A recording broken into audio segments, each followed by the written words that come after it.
सांसद जरूर 15 सालों से इस इलाके का प्रतिनिधित्व करता रहा है, पहले कांग्रेस के सांसद के तौर पे और फिर 10 साल से तो अब केंद्रीय मंत्री के तौर पे और भारतीय जनता पार्टी की केंद्र सरकार में मंत्री के तौर पे कर रहे हैं।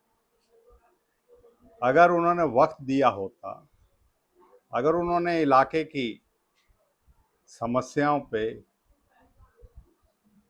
और कांग्रेस की विकास परियोजनाओं को जो शुरू करी गई थी उनको ही पूरा करा देता तो मैं समझता हूँ आज ये नौबत नहीं आती कि जितनी बार बार उनका आना, क्योंकि पिछले 2 महीनों में वो इतनी बार आ गए जितने पिछले 10 साल में नहीं आए। तो यार क्या कारण है? उन्हें आत्ममंथन करना चाहिए। क्यों 248 से नूह से अलवर का 4 लेन क्यों नहीं हुआ? उसके लिए कौन जिम्मेवार है? क्यों नल्लड़ मेडिकल कॉलेज की ये दुर्दशा हुई? क्यों कोरोना के समय में जब लोगों को जरूरत थी यहां से वेंटिलेटर जो उठा के रेवाड़ी ले जाए जाते, जब इस इलाके में सांप्रदायिक दंगे हो रहे थे और सरकार की जो विफलता थी उसके वजह से इतने बड़े दंगे हुए, उस वक्त वो अपनी जिम्मेवारी कहां निभा रहे थे? आज किस बिना पे वो वोट मांगते हैं? और मैंने तो ये सुना है वो कहते हैं कि मैं तो वहीं से जीत जाऊंगा, तो यहाँ क्यों फिर बार बार क्यों किसी चीज को करते हैं? ये सिर्फ बरगलाने की बात है। और राव इंद्रजीत सिंह को कोई इस इलाके की समस्या से, इस इलाके के विकास से, रेल की सीटी का जिसका बजाने का काम कांग्रेस ने कर दिया था 10 साल से, क्यों केंद्रीय मंत्री रहते हुए उसके लिए बजट में आज तक प्रावधान और क्यों नहीं शुरुआत करी? ये सब चीजें लोगों के मन में है। आज लोग जागरूक हो चुके हैं अपने अधिकारों के लिए और अपनी अच्छाई बुराई और अपना भला कौन कर सकता है उसके बारे में सब पता है।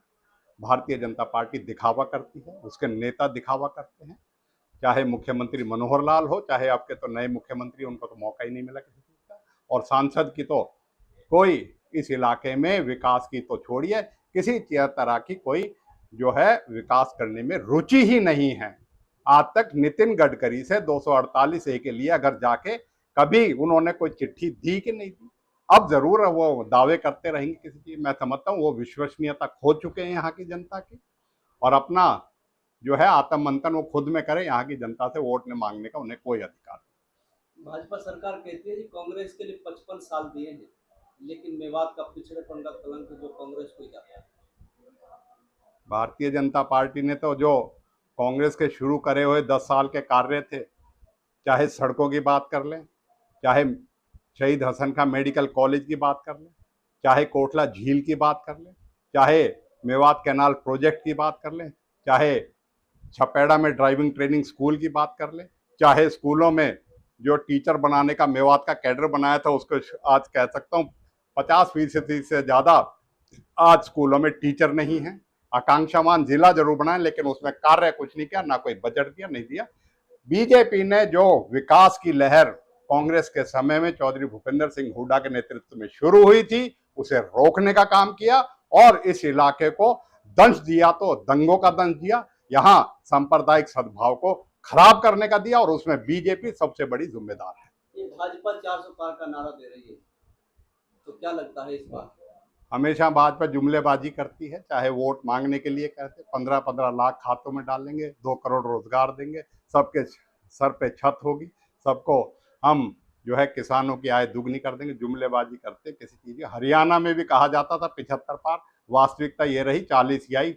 जो है अल्पमत में सरकार रही, सरकार का जनादेश नहीं मिला था, और जो है गठबंधन ना करके ठगबंधन करके उसमें कर लिया, और उसका भी जब मतलब निकल गया अब जजपा को भी दूध में मक्खी की तरह निकाल के बाहर कर दिया। राजस्थान में माननीय प्रधानमंत्री ने मुसलमानों के खिलाफ बड़ी अमर्यादित भाषा का उपयोग किया है, तो सर उसको किस तरीके से? मैं कहूँगा प्रधानमंत्री कभी किसी देश के विकास पे और अपने उस पे नहीं बोलते।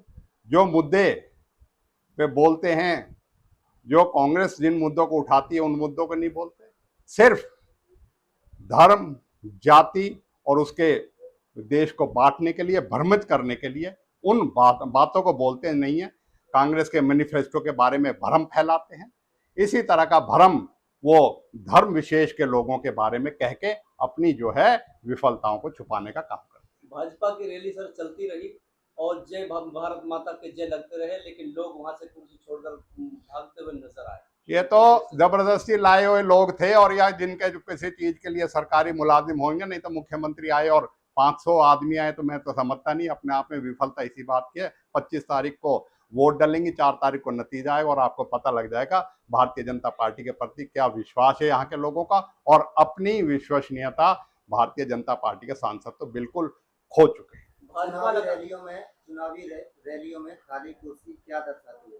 यही दर्शाती है कि इनके 10 साल के शासन में जो विफलता, जो निराशा और जो हरियाणा की जनता आज इनसे विमुख हो चुकी है। विकास के मुद्दे गौण हो चुके हैं, क्योंकि इनके बस की ना विकास है ना कुछ है। क्या कारण था कि ऐन वक्त पे मुख्यमंत्री को बदलना पड़ा? या तो वो मुख्यमंत्री का फेलियर है, और जब नए मुख्यमंत्री आए तो वो मुख्यमंत्री भी इस तरीके का नहीं लगता कि कोई बदलाव है। हाँ, ये जरूर है कि चेहरे बदलने से इनकी जो वास्तविकता है वो नहीं बदलेगी। विफल हो चुकी सरकार है, लोगों का विश्वास इसके पर से उठ चुका है, और ये